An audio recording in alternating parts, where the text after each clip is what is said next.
Olá, meus queridos, a graça e a paz do nosso Senhor Jesus Cristo, que Deus possa abençoar a sua vida, que bom ter a sua companhia. Se esse vídeo chegou até você, saiba que Deus tem um plano para a sua vida, saiba que Deus tem um plano para que você assista esse vídeo e seja edificado pelo conteúdo que a gente vai compartilhar no dia de hoje. Hoje nós vamos continuar a nossa série devocional no estudo do Pai Nosso, de Mateus capítulo 6, versículo 5 até o versículo 15. É uma oração muito profunda, a oração que o próprio Jesus Cristo nos ensinou, e nós temos aqui uma forma bem prática e bem didática de como nós podemos orar ao Senhor. E eu espero que você, depois de fazer a oração do Pai Nosso, depois de assistir esse vídeo e fazer a oração do Pai Nosso, você nunca mais faça essa oração de forma leviana, de forma simples ou de forma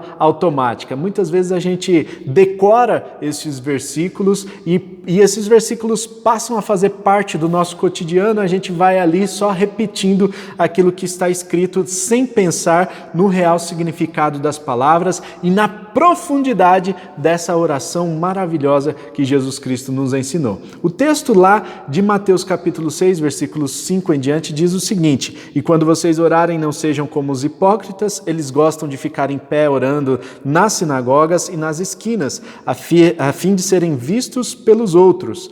Eu lhes asseguro que eles já receberam sua plena recompensa. Mas quando você orar, vá para o seu quarto, feche a porta e ore a seu pai que está em secreto. Então seu pai que vem em secreto o recompensará. E quando orarem, não fiquem sempre repetindo a mesma coisa como fazem os pagãos. Eles pensam que por muito falarem serão ouvidos.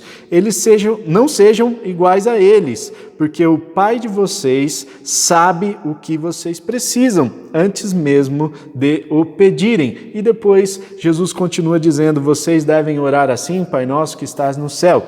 Então eu quero chamar a atenção aqui dos irmãos para esse terceiro tópico. Nós já falamos aqui sobre a motivação da oração, aqueles que eram hipócritas, queriam se aparecer e tal. Nós falamos aqui sobre como nós não devemos orar, como os hipócritas e pagãos, né? Então, os pagãos também ficam repetindo como se fosse um mantra, né? Como se fosse uma ladainha. E agora nós vamos para esse terceiro ponto aqui de como nós não devemos orar. Nós não devemos orar como muita gente faz, né? Achando que Deus não conhece as coisas, que Deus não sabe. Então a gente coloca as coisas diante de Deus sem reconhecer a presciência e a onisciência de Deus. Dois termos importantíssimos que vão fazer toda a diferença quando nós entendermos esse nosso Deus Todo-Poderoso, esse Deus que tem a força de muitos deuses, é o Elohim, né? A tradução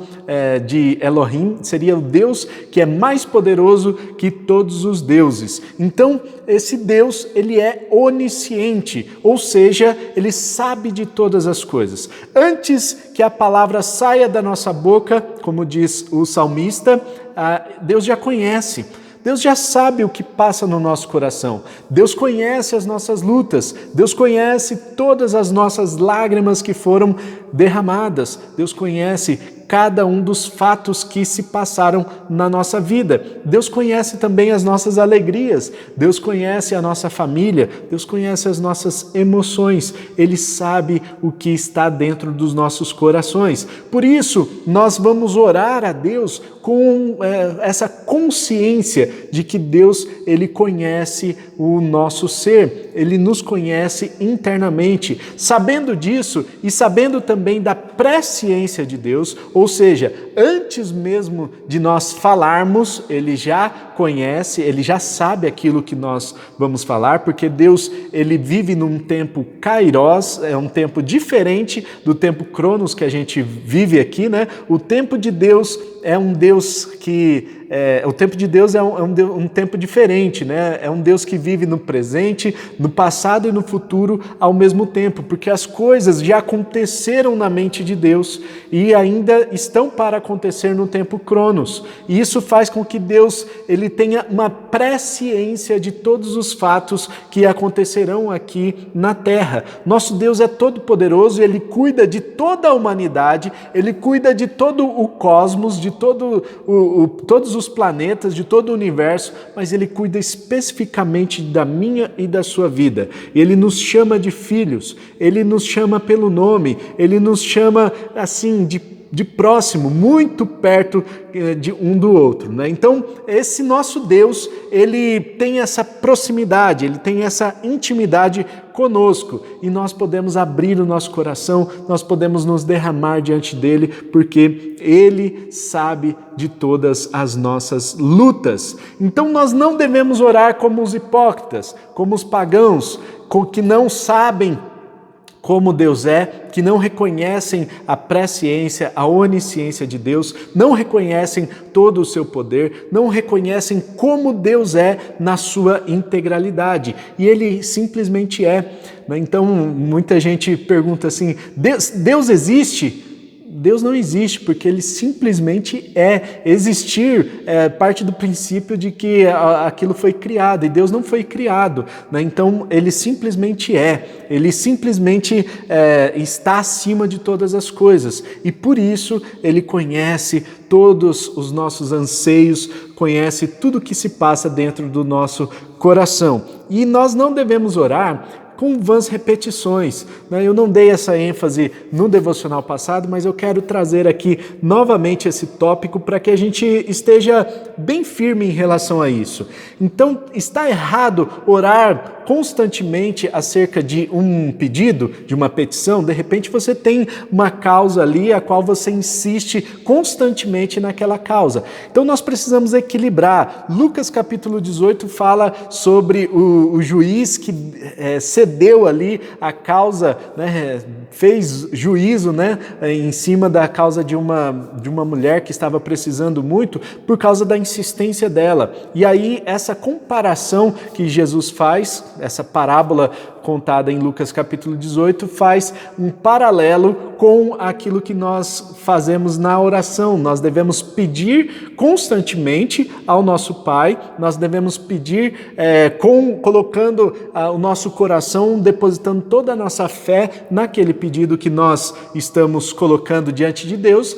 Ao mesmo tempo, nós precisamos reconhecer que Ele é Deus e que Ele vai fazer no tempo dEle. Nós precisamos colocar tudo isso diante dEle e confiar que Ele vai responder às nossas orações. Então, nós temos que ficar repetindo as petições, né? A gente precisa ter esse certo equilíbrio. Agora, vamos lá. Tem gente que fica assim, mas existem alguns cristãos que gostam de repetir aquelas ladainhas, né? Aquelas orações intermináveis. Gente, isso daí acaba se tornando um rito, né? Então acaba se tornando ali um ritual ou algo mais num piloto automático, né? A pessoa decora aqueles ritos e só vai pronunciando palavras. Na verdade, a nossa religiosidade não deve estar ligada a ritos.